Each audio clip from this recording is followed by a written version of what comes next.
met Greta Thunberg, but Greta Thunberg has changed my life. I'd been feeling anxious and depressed because I knew I wasn't doing enough in the face of the catastrophe that is looming. I drive an electric car. I'm stopping the use of single-use plastic in my home. I eat a lot less meat or fish. Yes, and fish, because fish stocks are plummeting, because the ocean is becoming acidified and the climate is warming.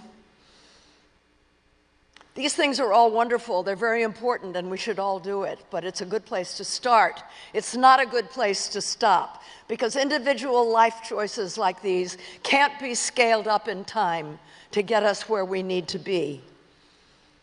But what do? I thought, I wondered, I asked myself in the comfort of my Beverly Hills home. And then I read about Greta. I read that she's on the spectrum. She has Asperger's syndrome.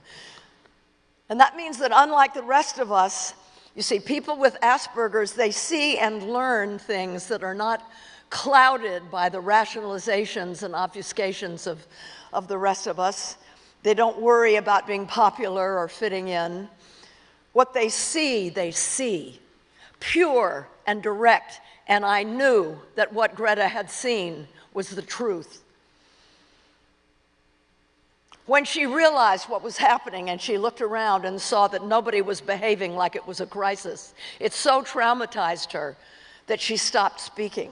When I read this, I decided that I needed to do something more than what I'd been doing.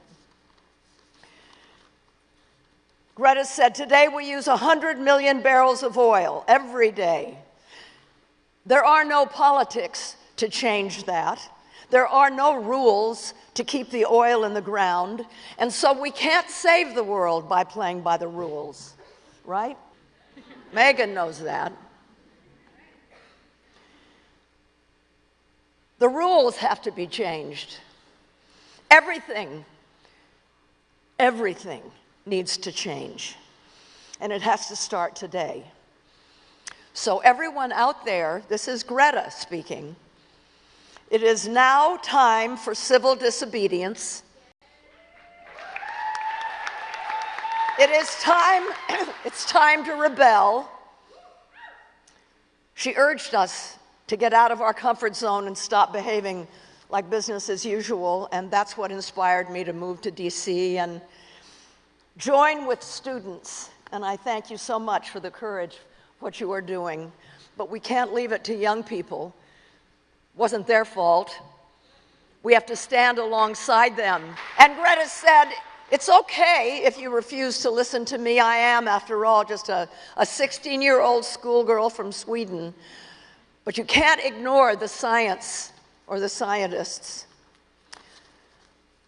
Well, last year, the Intergovernmental Panel on Climate Change, the scientists, published its report, which stated in no uncertain terms that given the worsening disasters we're already seeing and the additional warming that's already baked in because we didn't act 30 years ago, we do not stand a chance of changing course in time without profound, systemic, economic, and social change.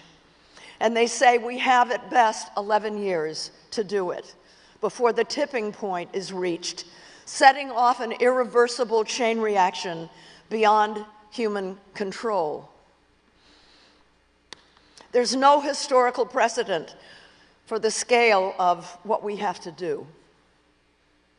So let's reward Greta beyond this wonderful award that she is receiving tonight by all of us committing to get out of our comfort zone, stop business as usual, and become warriors for the climate. And here's what Greta said. These are her words of thanks. Unfortunately, I cannot be with you tonight. I'm incredibly honored to have received this award, and I'm very happy that it's been given to a climate activist. That would probably not have happened 2 years ago. something has happened. If a Swedish teenage science nerd who has shop stop, refuses to fly, and who's never worn makeup or been to a hairdresser can be chosen a Woman of the Year by one of the biggest fashion magazines in the world, then I think almost nothing is impossible. That is hopeful, because that is what we need right now. To prevent a climate catastrophe, we must do the impossible. Thank you.